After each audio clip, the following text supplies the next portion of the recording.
Wij zien elkaar zo graag. En daarom hebben Tristan en ik beslist om te trouwen. Oh, Wat is? Laura de Preter.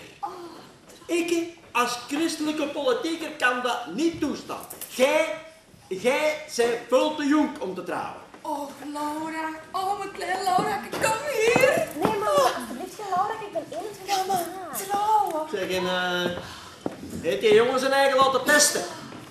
Ja, en ik ook. Wat is? Zeg, kan dat nou niet wachten tot na de verkiezingen hier? En die ouders, wat worden die? Zeg, hoe noemen ze nou wat? Donati. Oh, het is niet waar, hè. Toch geen Italiaanse maffiafamilie mag kopen. Ja, ze maken het eens beleefder als het alsjeblieft.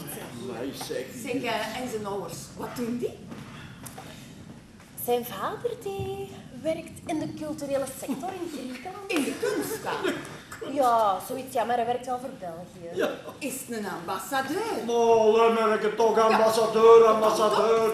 Ik, hè, in mijn positie, ik kom hier tot in de hoogste kringen in België. En ik ken een enkele Donati die Het is Donati. Donati die dat voor ons in Griekenland zit. Oh, Lena. Is het een diplomaat dan? Een diplomaat. Een culturele attaché in Griekenland. Ja, ja. Oh, Laura, amai. Zeg, en die moeder, wat doet die eigenlijk? Ja? Die is huisvrouw. Ah, voilà. Dat is nou exact wat aan mijn politieke partij wil staan, hè. Huisvrouw. Huisvrouw, heb je dat gehoord, madame? Ja, dat heb ik Jij, gehoord. Huisvrouw? Nee. Nee, ik niet. Dat is niet meer van deze tijd. Oh, merk het toch. Hallo? Het is Tristan. Ja. Ja, ik heb juist met Hans het grote nieuws verteld. Zijn vader was razend enthousiast. Hij gaat hem nu even doorgeven. Meneer Donati? Ja? Aha, oké, dat is goed. Dus de groetjes daar, hè. Dag. En? Zijn vader gaat toosten op ons. Zeg, bellen je dan speciaal voor vanuit Griekenland, ja? Man, nee, zeg, die zitten hier toch in België omdat het in Griekenland veel te warm is. Zeg. Dat zal waar zijn, ja. Heb je geen foto? Ja? Mag ik zien? Oh, amai, wat een knappe kerel, zeg.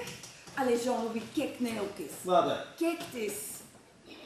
We hebben hem nog niet in zijn blote gezien, Elvira. Ja? Alsjeblieft, hè. Ja, nee. Je weet wat ik bedoel, hè? In Dek bedoel. Een culturele attaché in Oh, Griekenland. ben ik het toch cultureel een attaché in We hadden Griekenland? dat toch wel slechter kunnen treffen. Alsjeblieft, laten we dat toch eens doen dat ik dat verslag kan afmaken voor ons partijvergadering. Meer een Donati. Donati. Donati, ja, Donati. Het zal wel zijn, ja. Donati.